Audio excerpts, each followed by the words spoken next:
Una marabunta se desplaza desde el norte. Apedrea a los locales con oro para que huyan al margen contaminado del río. Pronto aparecen quienes recogerán las pepitas restantes y recibirán a los elegidos entre vítores.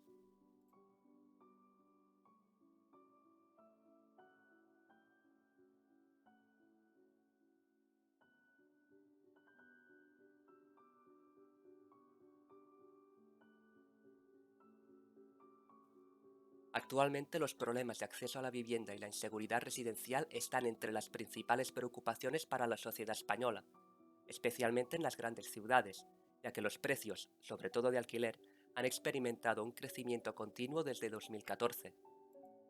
Barcelona junto con Madrid son los casos paradigmáticos de este cambio de ciclo en los precios, que según el Banco de España se han incrementado alrededor de un 50% en el mercado de alquiler durante el quinquenio 2014-2019.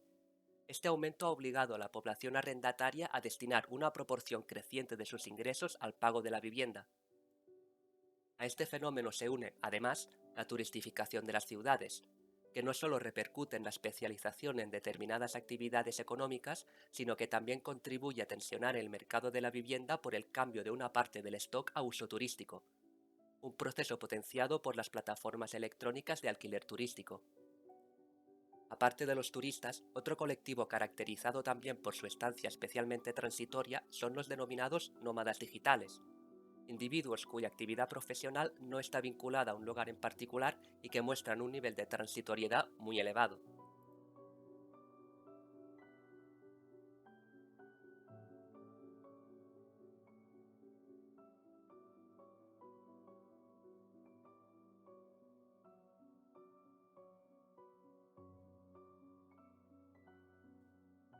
El término gentrificación es una adaptación al castellano del neologismo gentrification. La incomodidad que ha producido la castellanización del vocablo inglés ha dado lugar a la proliferación de terminologías alternativas, como elitización, getsemanización, etc. La gentrificación consiste en la destrucción sistemática de los tejidos sociales en barrios y ciudades combinada con la turistificación, o sea, la apropiación masiva de los espacios debido a la invasión indiscriminada del turista en tanto que entidad informe. Más concretamente, la gentrificación es la acción de ocupación de áreas locales vulnerables por parte de clases acomodadas, en otro tiempo denominado ennoblecimiento urbano, y el desplazamiento de personas con recursos bajos o moderados. Esto comporta una serie de cambios palpables, por ejemplo mediante la implementación de espacios de ocio, restaurantes y tiendas de firmas de moda, que se conectan con la apropiación y transformación física del lugar. La ciudad y el barrio pasan, por tanto, de ser elementos infraestructurales necesarios en la construcción de los sujetos y de la vida cotidiana, a convertirse, a través de la instrumentación mercantil, en materias primas susceptibles de ser manufacturadas y modificadas para su venta, mediante la oferta y la demanda. En este sentido, cabe exponer algunas de las modalidades como la especulación inmobiliaria, el turismo predatorio u otras formas de explotación exhaustiva del territorio, los recursos culturales o del sector servicios de la ciudad.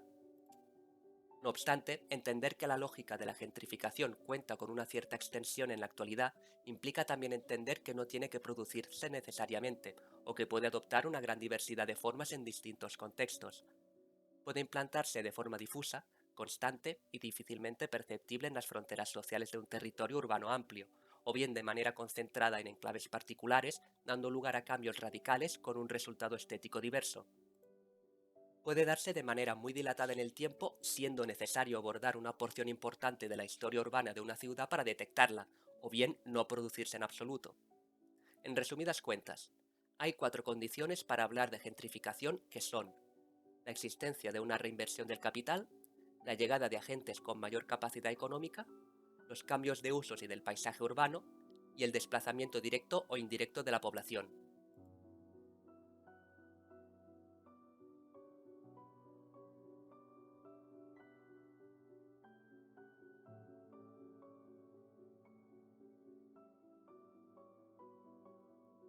Podemos decir que no es el desplazamiento, sin negar ni mucho menos que éste exista ni que tenga la mayor relevancia política, sino la sustitución en el espacio de un grupo social por otro con mayor capacidad adquisitiva que justifica su prevalencia en una sociedad de mercado. La gentrificación puede estar relacionada con un desalojo forzoso, o bien con la salida de un grupo de manera aparentemente voluntaria y dilatada en el tiempo, sometida a posibles regresiones y sin ninguna garantía de culminar exitosamente para sus promotores. Este recambio de grupos humanos no se restringe a la vivienda. Un enclave de un grupo social no es solo un agregado de casas, sino que implica tiendas, espacios comunitarios y públicos, sus usos y representaciones, etc. A la hora de estudiar la reproducción social de cualquier grupo, deberíamos atender a todas estas cuestiones, que son claves, pero al mismo tiempo sería importante no perder de vista la cuestión residencial cuando hablamos de gentrificación, o podemos acabar hablando de procesos de un orden muy distinto, como el desplazamiento y la densificación, fenómenos socioespaciales que merece la pena diferenciar. La especificidad de la gentrificación se encuentra en la relación entre el desplazamiento de residentes pertenecientes a clases populares, la renovación urbana o reinversión del espacio construido, y la colonización de clases más altas.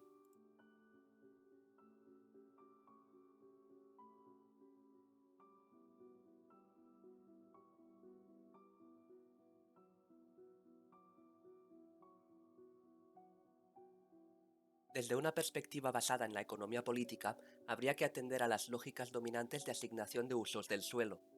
Estas están marcadas por la existencia de la propiedad privada y un mercado de suelos y sus mejoras. El funcionamiento de estos mercados requiere necesariamente la diferenciación y la escasez de la mercancía. La ciudad nace a partir de la concentración de recursos naturales, trabajo, símbolos y medios de acción. Implica la emergencia de la centralidad como forma básica del espacio humanizado. En torno a la centralidad, el espacio es apropiable, empieza a valer y a generar renta.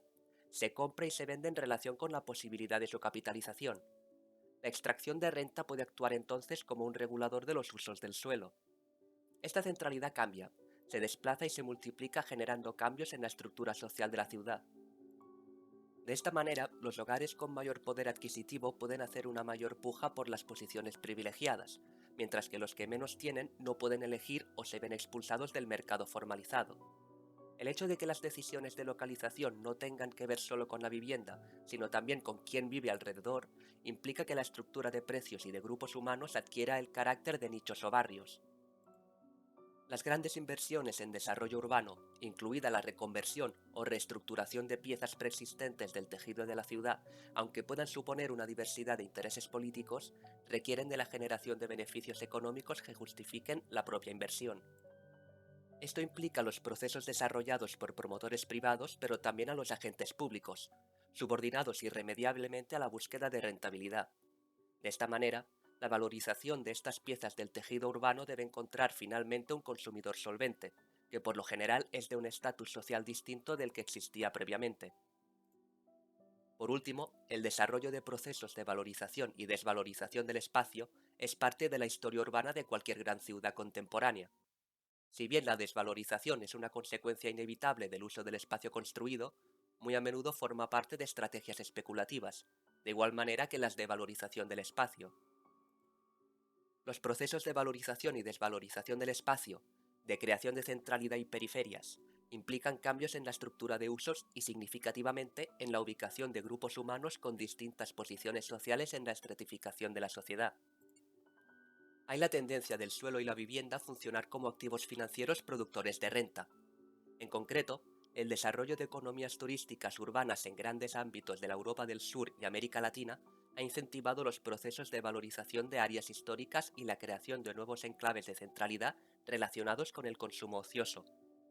Todo ello invita a pensar que la lógica que captura el término gentrificación no es del todo marginal en estos lugares, o al menos tiende a incrementar su importancia. Pasemos ahora a tratar dos casos paradigmáticos.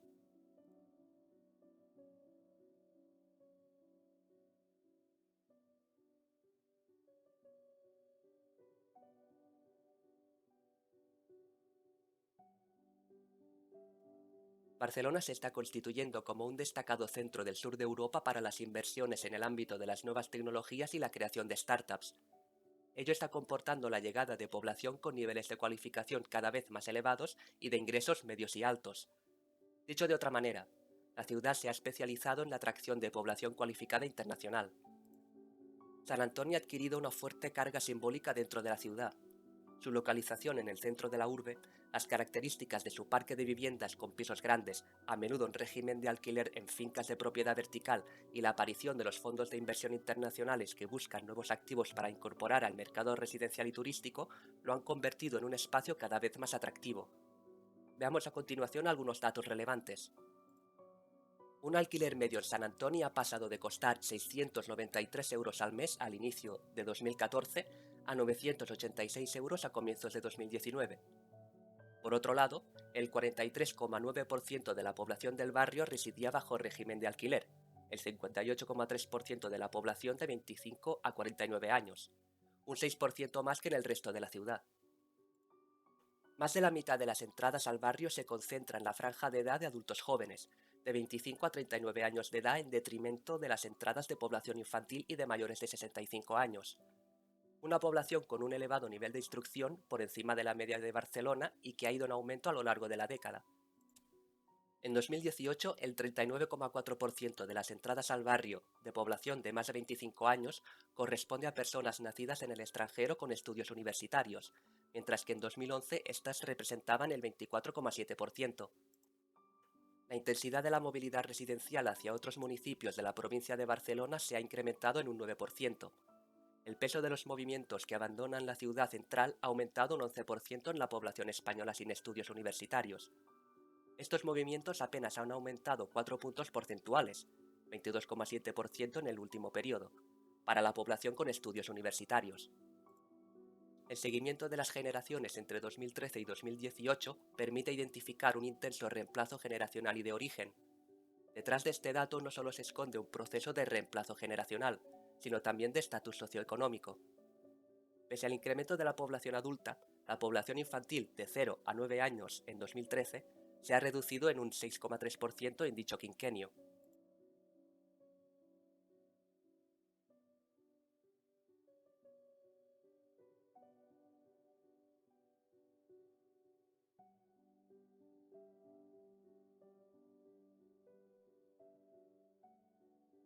Madrid destaca por su especialización en el sector financiero y su capacidad de atraer sedes empresariales.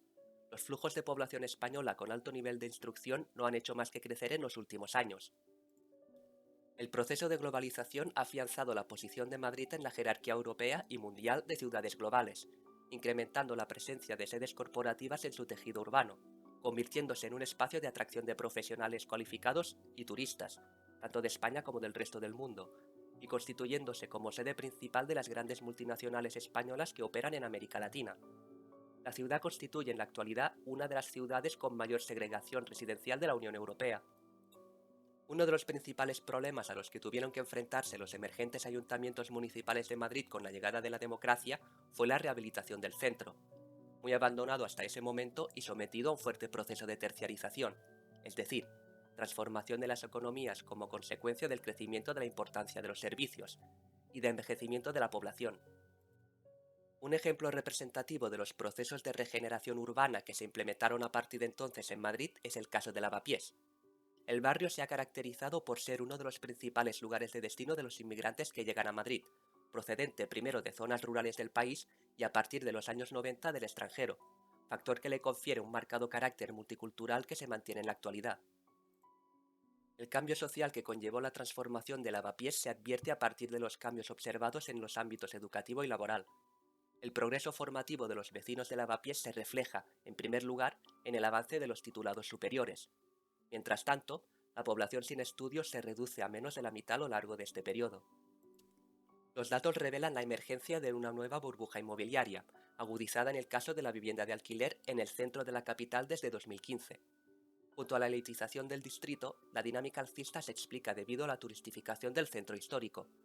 Gran parte de la oferta de hospedaje turístico de Madrid se ubica en el centro histórico, espacio en el que en 2020 se ubicaban hasta 609 establecimientos, un 64,9% de los hoteles, hostales y pensiones de la ciudad.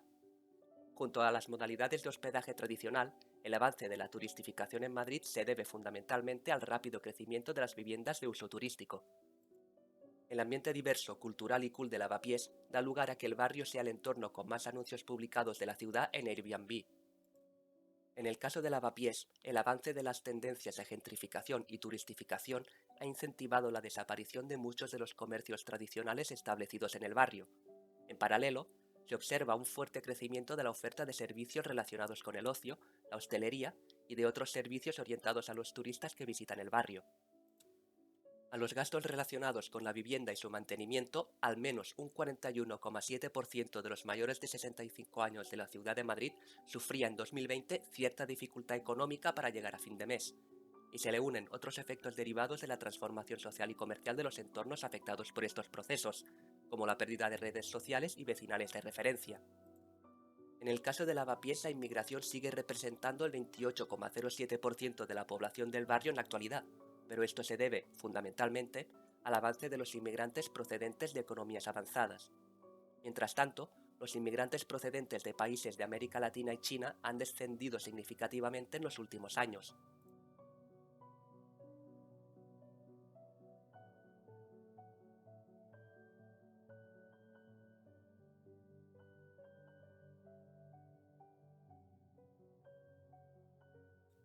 Algunos gentrificados logran oponerse con cierta resistencia. A veces esta resistencia se expresa en luchas y movilizaciones colectivas, que pueden ser muy variadas en su forma, como la ocupación, manifestación o petición, también en su contenido, contra los desalojos, la renovación o la misma gentrificación, e incluso en su grado de contradicciones internas, es decir, nivel de supervisión o autonomía frente a los gentrificadores. Pero los gentrificados también pueden oponer una resistencia diaria a estos tipos de control, por ejemplo a través de la manera en que perpetúan y difunden representaciones de su barrio, las cuales se emancipan de la visión pacificada y aseptizada llevada por la mezcla social, o también a través de la forma en que logra mantener ciertas posiciones residenciales, con riesgo de empeorar sus condiciones de vivienda o prácticas diarias. Esta capacidad de asegurar formas de continuidades populares, de ocupar el espacio público y de hacerse visible, representa una palanca esencial en la competencia a corto y mediano plazo entre los diferentes grupos sociales por la apropiación y el control de su barrio.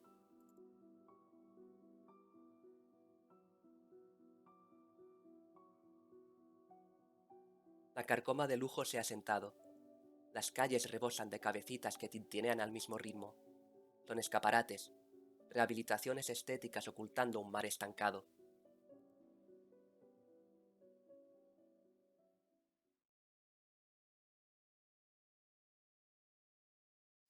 Me encantaría que formaras parte de nuestro grupo y participaras en la ruta. Por eso, si te gusta el contenido de esta visita guiada, agradecería enormemente que te suscribieras al canal e hicieras clic en me gusta. Las fuentes que uso suelen ser artículos académicos publicados en revistas especializadas, y consultar todo este material de calidad requiere tiempo y dedicación.